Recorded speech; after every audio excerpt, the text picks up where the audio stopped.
Somewhere in the deserts of the Middle East, missiles are already in the air, not as a warning, but as a message.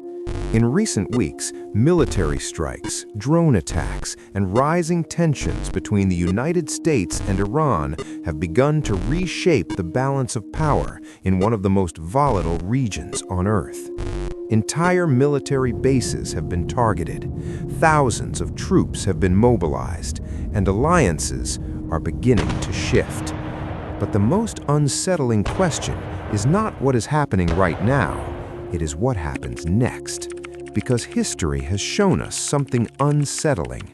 World wars do not begin with declarations, they begin with moments like this. So the question is no longer hypothetical. Is this the beginning of World War III?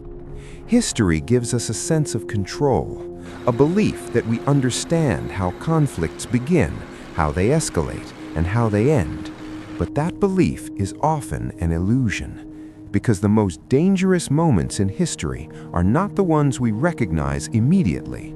They are the ones unfolding quietly while the world is still trying to understand them. Right now, a conflict is unfolding that feels both familiar and deeply uncertain. A conflict rooted in decades of tension, mistrust, and competing power. A conflict that has now turned into open confrontation. The modern phase of this crisis began on February 28, 2026.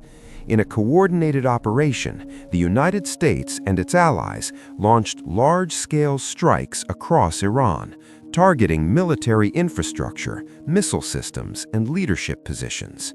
Within hours, the region changed.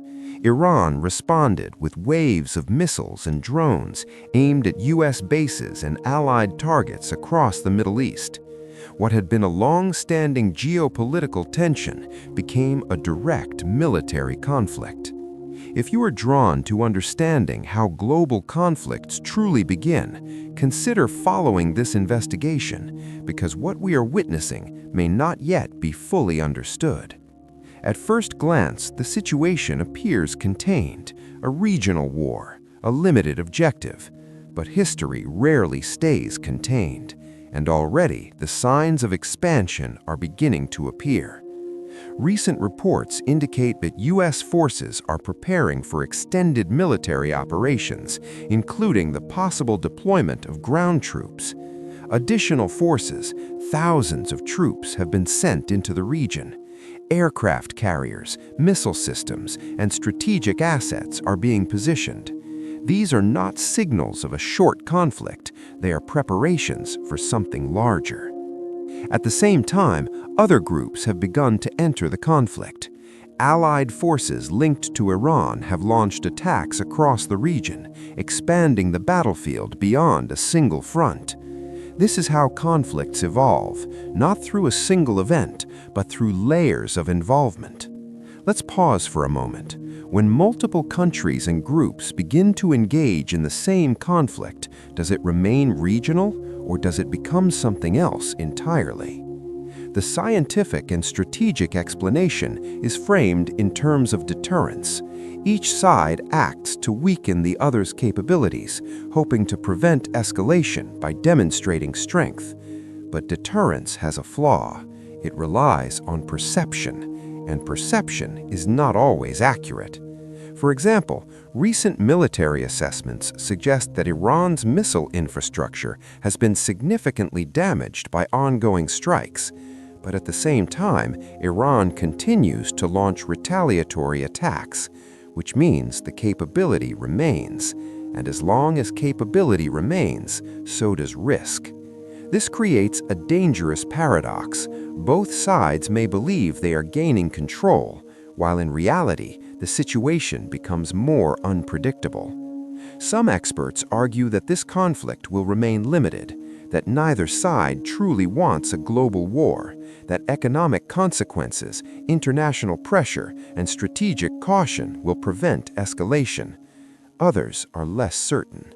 They point to history, to moments where regional conflicts expanded because of alliances, miscalculations, or unexpected reactions. World War I began with a single assassination, but it was alliances that turned it into a global war. Today, the situation carries echoes of that structure. Multiple countries are involved. Strategic locations like the Strait of Hormuz are under threat. Global trade routes are already being affected. And when global trade is disrupted, global attention follows. Around the midpoint of this story, it's worth asking yourself this: do you believe modern technology makes global war less likely or more unpredictable? Because technology does not just increase power, it increases speed. Decisions are made faster, responses are immediate, and mistakes can escalate instantly. Another layer of complexity comes from information itself. Both sides present their own version of events. Each claims success, each minimizes losses, and in the middle of it all, the truth becomes harder to see. This is not unusual in conflict, but it creates uncertainty, and uncertainty is where escalation often begins. Modern researchers and analysts are now studying this conflict in real time, using satellite imagery, intelligence data, and predictive models, trying to understand not just what is happening, but what is likely to happen next.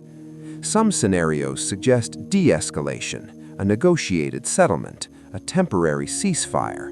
Others suggest prolonged conflict, a slow-burning war that continues for months or years.